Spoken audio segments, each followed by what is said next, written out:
वंदन और अभिनंदन करता हूँ।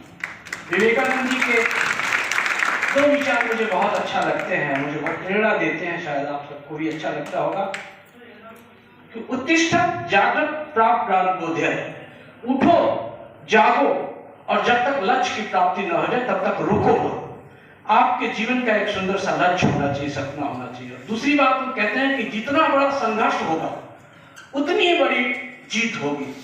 जीवन में विषम परिस्थितियां, संघर्ष आते रहते, जैसे इसमें कोरोना का संघर्ष चल रहा, केवल इंडिया नहीं, केवल बागपत नहीं, पूरे विश्व में।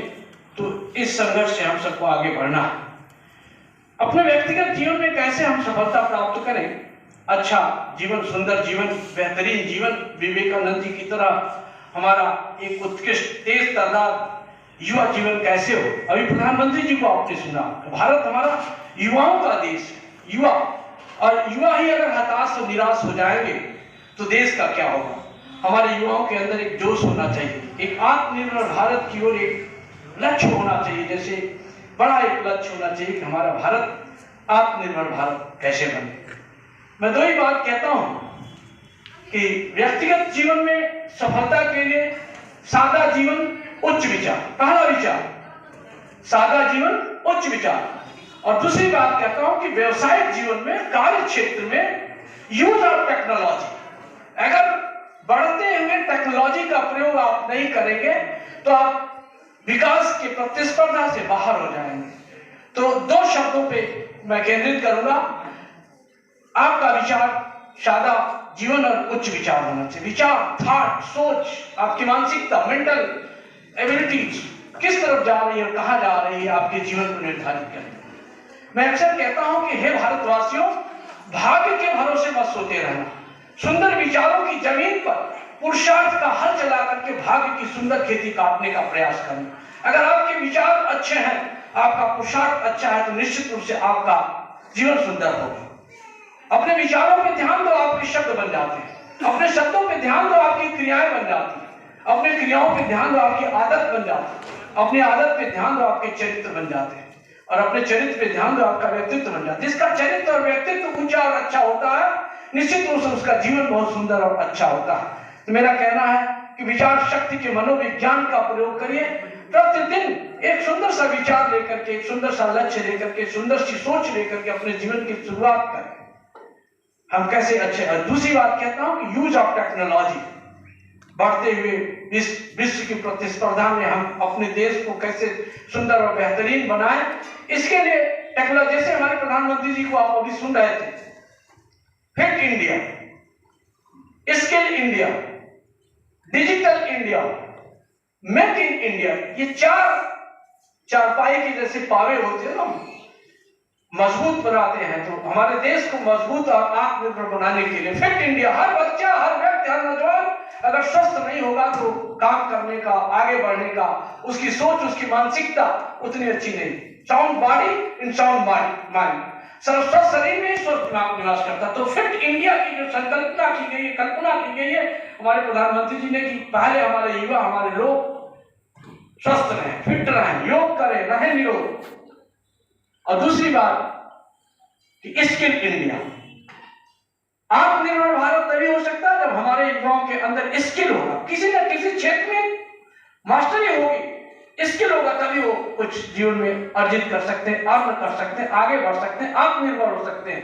आत्मनिर्भर का मतलब है कि आपके अंदर कोई ना कोई ऐसा स्किल हो जिसके माध्यम से आप अपने आजीविका को, अपने सोर्स ऑफ इनकम को, अपने जीवन यापन करने के, वो आपके पास होना चाहिए। स्किल इंडिया, और स्किल इंडिया पे बहुत अच्छा जोर दिया जा रहा है। बहुत से सेंटर्स निर्धारित किए गए कि हर युवाओं के अंदर एक कोई ना कोई स्किल हो, और शिक्षित है और दीक्षित है तो निश्चित रूप से बहुत अच्छा कर सकते हैं। और तीसरी बात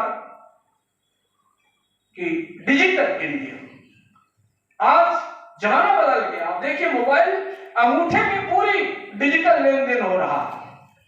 घर बैठे आप जो बैंकों में लाइनें लगाना पड़ती थी, अब ऐसे ऐसे ऐप और ऐसे ऐसे डिजिटल स्मार्ट बहुत कुछ आप सीख सकते हैं, बहुत कुछ आप कर सकते हैं, बहुत से उद्योग कर सकते हैं। आप देखिए कि अमेज़न या तमाम इस तरह की कंपनियां जो ऑनलाइन मोबाइल के माध्यम से अपनी दुनिया, अपनी जिंदगी को बदल सकती हैं। अमेरिका में बैठी कंपनी यहाँ माल बेच रही है, आज आप ऑर्डर दीजिए, कल आपके घर पहुंच जाएगा। आप बैंक में न जाकर के, लाइन में लगा करके, घंटों लाइन और समय बर्बाद न करके, कोरोना की महामारी से बच करके आप अंगूठे के अंदर अपना डिजिटल ट्रांसफर कर सकते हैं, पैसे का लेन देन कर सकती है। बहुत बड़ी परिवर्तन हो रहा है हमारे देश में, हर इसमें इस प्रतिस्पर्धा में डिजिटली हम सबको भी लिटरेसी होनी चाहिए। डिजिटल इंडिया की तरफ हम सबको, हम युवाओं को आगे बढ़ना है। और चौथी बात कहता हूं, मेक इन इंडिया। अभी प्रधानमंत्री जी कह रहे थे कि आत्मनिर्भर भारत की सपना, और इस दिशा में अगर हम सब युवाओं को, अगर हम भारत के युवा, आपको जान के आश्चर्य होगा कि पूरे विश्व में भारत ही एक ऐसा देश है जहां सबसे ज्यादा युवा, जो युवाओं की एज होता है 15 से 35 वर्ग को मानते हैं कि युवा वर्ग माना जाता है। 15 से 35 वर्ग के युवा हमारे भारत में विश्व में सबसे ज्यादा। लेकिन अगर हमारे देश के युवा ही दिग्भ्रमित हो जाएंगे, हताश और निराश हो जाएंगे। मैं एक विद्यालय में गया, एक गांव में गया, आप गोद लिए हुए गांव, हम लोगों को जिलाधिकारी का कि गांव गोद लीजिए, और मैं वहां गया, मुझे 8-10 नौजवान, अच्छा हट्टा कट्टा नौजवान बैठ करके ताश खेल रहे थे। मुझे बड़ा आश्चर्य हुआ। मैं आंगनबाड़ी केंद्र, स्कूल वगैरह सब चेक करने गया था, उसी के पास में, स्कूल के पास में ही 8-10 युवा बैठ करके ताश खेल रहे थे। मैं पहले तो सहमा, लेकिन फिर कहा कि नहीं, गोद लिए गांव में आए हैं, अगर यहाँ के युवा भी जागृत नहीं होंगे तो उनके बीच में जाके बात करना चाहा। मैं युवाओं के बीच में गया, हमका आप लोगों के पास ताश खेलने का समय है? बड़ा आश्चर्य हुआ मुझे। इस जमाने में 1 मिनट का, जब हमारे युवाओं के पास फुर्सत नहीं होनी चाहिए, अपने कार्य में व्यस्त होना चाहिए, अपने व्यवसाय में, अपने उद्योग में, अपने पढ़ाई में, अपने लिखाई में, अपने करियर में, जहां अपने समय को देना चाहिए, वहां पे बैठ के ताश खेल रहे हैं। हमने पूछा कि भाई आप लोग ताश खेल रहे हैं, आपके पास समय है? युवा बड़े हताश निराश, बड़े अपशब्दों का प्रयोग करते हुए हला वहां पे कुछ नेता लोगों के विरुद्ध, अधिकारियों के विरुद्ध कमेंट करते हुए मैं देखा कि इतनी हताशा और निराशा हमारे युवाओं में है कि हमें तो नौकरी मिल नहीं सकेगी। क्या करें हम तो समय काट रहे हैं। आज अगर ऐसा हमारा युवा सोचेगा समय काट रहे, आपको जान के आश्चर्य होगा कि IIM में, दैनिक जागरण में संपादकीय में पढ़ा, IIM गुजरात का एक नौजवान MBA करने के बाद उनको 1 करोड़ पैकेज का विदेश में नौकरी का ऑफर आता है। वह नौजवान उस 1 करोड़ पैकेज को ठुकरा करके अपने गांव जाता है और कहा कि नहीं, मुझे विदेश में जाकर के नौकरी नहीं करनी। पटना बिहार का मामला है। और गांव जाकर के आपको जान के आश्चर्य होगा कि वो खेती, ऑर्गेनिक खेती, ऑर्गेनिक फार्मिंग पे काम करना शुरू किए। लोगों ने बहुत मजाक उड़ा, गांव के लोग जैसे कहते हैं, बहुत कहने लगे कि पागल है, मूर्ख है, करोड़ों की पैकेज विदेश की नौकरी छोड़ करके गांव में आया है IIM करके। लोगों ने मजाक किया, उसकी बहुत उपेक्षा टाइप में किया।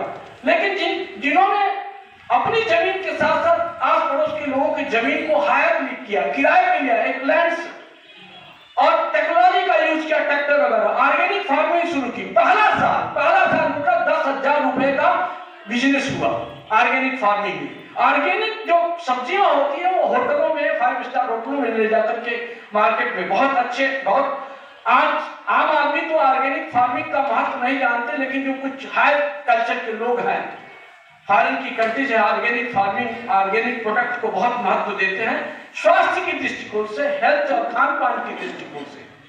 10,000 का जब बिजनेस हुआ तो लोगों ने फिर मजाक किया कि 1 करोड़ की नौकरी छोड़कर के 10,000 का। देखते ही देखते ऑर्गेनिक फार्मिंग इस तरीके से उस MBA के बच्चे को, जो गांव में आकर अपनी खेती शुरू किया, आज 10,000 करोड़ का एम्पायर खड़ा कर दिया। एक्सपोर्ट करते, दुनिया में एक्सपोर्ट करते हैं। तो हमें इस तरीके का इनोवेटिव सोच लेकर के, जैसे अभी हमारे प्रधानमंत्री जी कह रहे थे कि हमारे युवा बहुत ही इनोवेटिव है, निश्चित रूप से आशा रखनी चाहिए। लेकिन बहुत से ऐसे हमारे साथी हैं जो थोड़ा दिग्भ्रमित हैं, दूसरों के ऊपर बहानेबाजी करके अपनी समय, अपनी शक्ति, अपनी ऊर्जा को इधर उधर अपव्यय कर देते हैं, टीवी में बैठ करके, इधर उधर बैठ करके। समय मैं कहता हूं अपने युवा साथियों से, मैं स्कूलों में जाता हूं, मैं अभी कैरियर काउंसलिंग का कार्यशालाएं आयोजित किया अपने माध्यमिक बागपत में कि हमारे जो इंटर के बच्चे हैं उनको कैरियर के लिए कैसे उनको एक ओपिनियन दिया जाए। अभियान चला हम प्रधानाचार्यों के बीच में। मैं धन्यवाद करूंगा तमाम शिक्षा विद्यालयों में, हम भी खुद गए और कैरियर काउंसलिंग की बच्चों से बात की। बच्चों को बहुत अच्छा लगा कि कैसे IAS की तैयारी करें, PCS की तैयारी करें, कैसे IIT, MBA, MBBS, in competition को बच्चों को जानकारी नहीं होती थी। हम भी आज विद्यार्थी जीवन में रहे हैं, तो मैं भी कहूंगा कि आप युवा हैं, कहीं पढ़ते होंगे, कोई व्यवसाय करते होंगे, आप लोग आए हैं इस समय का सदुपयोग। जैसे बड़े तिवारी जी को मैं धन्यवाद करूंगा, तो उन्होंने बुलाया हमारे जनपद के इन युवा साथियों के बीच में, हमको बुलाया। मैं हृदय की गहराई से अरुण तिवारी जी का मैं हृदय से धन्यवाद करता हूं कि आपने इस कार्यक्रम में इस मंच पे बुलाया और युवाओं के बीच में मुझे बोलने का अवसर प्रदान किया। मैं आपको धन्यवाद देता हूं और यही आशा करता हूं कि बागपत जनपद की धरा बहुत उपजाऊ जमीन है, बहुत उपजाऊ ये क्षेत्र है। आप लोग अपने समय को, अपनी ऊर्जा को अपने लक्ष्य की तरफ प्रवाहित करें। जब तक आपको लक्ष्य की प्राप्ति में हो जाए, रुकिए मत, और तभी हमारा ये देश, भारत देश, जो प्रधानमंत्री जी का और हमारे देश के तमाम लोगों का सपना है कि आत्मनिर्भर भारत कैसे बने। जब तक प्रत्येक व्यक्ति इस पर उठ खड़ा नहीं होगा आंदोलन के रूप में, वोकल फॉर लोकल, अपने देश के उत्पाद को हम अपने बीच में कैसे बढ़ाएं, इन सब चीजों पे हम सबको ध्यान देना है, तभी हमारा देश आर्थिक रूप से सशक्त होगा। हम जानते हैं कई ऐसे कंट्रीज विकसित राष्ट्रों में, विकासशील राष्ट्र से विकसित राष्ट्र में अगर गए हैं, तो वहां की नागरिक अपने देश के प्रति, चाहे जापान हो चाहे चाइना हो, वहां के एक राष्ट्रपति ने कहा कि मैं अपने देश में बनाऊंगा और विश्व को बेचूंगा। और हुआ यही कि हर विश्व में हमें अपने यहाँ की गरीबी को दूर किया। हम अपने भारत देश की गरीबी को कैसे दूर करें। जब तक युवा जागृत नहीं होंगे, हमारे प्रधानमंत्री जी के बहुत बड़ा सपना है, जब तक युवा भारत जागृत होंगे अपने जीवन के प्रति, तो निश्चित रूप से हम उस जो अपेक्षाएं हैं उसके मानक के रूप नहीं प्राप्त कर पाएंगे। मैं यही अपेक्षा करता हूँ अपने साथियों से कि अपने लक्ष्य के प्रति समर्पित हो जाइए। निश्चित रूप से आप जीवन के बड़े से बड़ा लक्ष्य जो आप निर्धारित करेंगे। हम कहते हैं जब बच्चों के बीच में जाते हैं कि हर बालक देवी की प्रतिमा, बच्चा बच्चा राम है। हर बच्चे के अंदर वो प्रतिभा है, योग्यता, क्षमता, कौशल, शक्ति है। वह किसी भी ऊंचाई को प्राप्त, भगवान की तरह उसके अंदर सद्गुण प्राप्त हो सकते हैं। जैसे विवेकानंद जी ने अपने जीवन को सवारा, सजाया, बाल मन से योग करते थे, ध्यान करते थे, ब्रह्मचर्य का पालन करते थे, लेकिन कितने बौद्धिक रूप से कुशाग्र हुए। विश्व में उन्होंने नाम किया अपने समय को, अपनी ऊर्जा को, अपनी ताकत को निर्माण के लिए, सृजन के लिए, दूसरों को कल्याण के लिए समर्पित कर दिया। उनका आज युवा तक वो है या नहीं है, लेकिन उनके कार्य, उनकी प्रतिभा, उनका वो आज भी विद्यमान है। हम चाहते हैं, जैसे हमारे प्रधानमंत्री जी कहते हैं, हमारे राष्ट्रपति महोदय ने कहा कि हमारे देश को, भारत देश को विश्व का शक्तिशाली अगर बनना है तो शिक्षा संस्थाओं को आगे आना होगा। दूसरी बात कहा कि युवाओं को उद्यमशीलता की तरफ बढ़ना, एंटरप्रेन्योर माइंडसेट विकसित करना, अपना उद्योग, छोटे छोटे उद्योग स्थापित करना, नौकरी के लिए नहीं, सरकारी नौकरी के पीछे नहीं कि सरकारी नौकरी मिल जाए, भाई वो पागल हो जाए, सरकारी नौकरी मिल जाए, चाहे चपरासी मिल जाए, चाहे बाबू हो जाए। क्यों भाई? कि काम कम करना पड़ेगा सरकारी सिस्टम में। नहीं, अब तो बहुत अच्छा सरकारी सिस्टम में भी लोग मेहनत कर रहे हैं, हमारे अधिकारी कर्मचारी, बहुत काम दिया जा रहा है। तो जहां भी रहिए, मेहनत करिए, पुरुषार्थ करिए, मेहनत करिए, निश्चित रूप से आप लक्ष्य की प्राप्ति करेंगे। हमारी ढेर सारी शुभकामनाएं इस कार्यक्रम की सफलता के लिए, और जो भी प्रत्यक्ष अप्रत्यक्ष रूप से इस कार्यक्रम में आप सबने बुलाया, सम्मानित किया, मैं हृदय की गहराई से धन्यवाद देता हूँ। युवाओं से ये अपेक्षा करता हूँ कि दीपकों की झोपड़ी तक कर सको भरमार कर दो, भूखमरी तुझे गरीबी रौंद कर उस पार कर दो। प्रश्न हो तो बांट में अली की तरह दो, प्यार के भूखे दिलों में भर सको तो प्यार भर दो। इसी विचार और भावना के साथ हमारे देश से गरीबी दूर होनी चाहिए। जब युवा जागृत होगा तभी हमारा देश जागृत होगा। और इस राष्ट्रीय दिवस के मतदाता जागरूकता के लिए भी हमारे तिवारी जी ने किया है, तो शपथ तिवारी जी दिलवा दें आप लोगों में से कोई मतदाता पढ़ लीजिए। कोई जो एक मतदाता, सभी लोग खड़े हो जाए, शपथ संकल्प ले लें।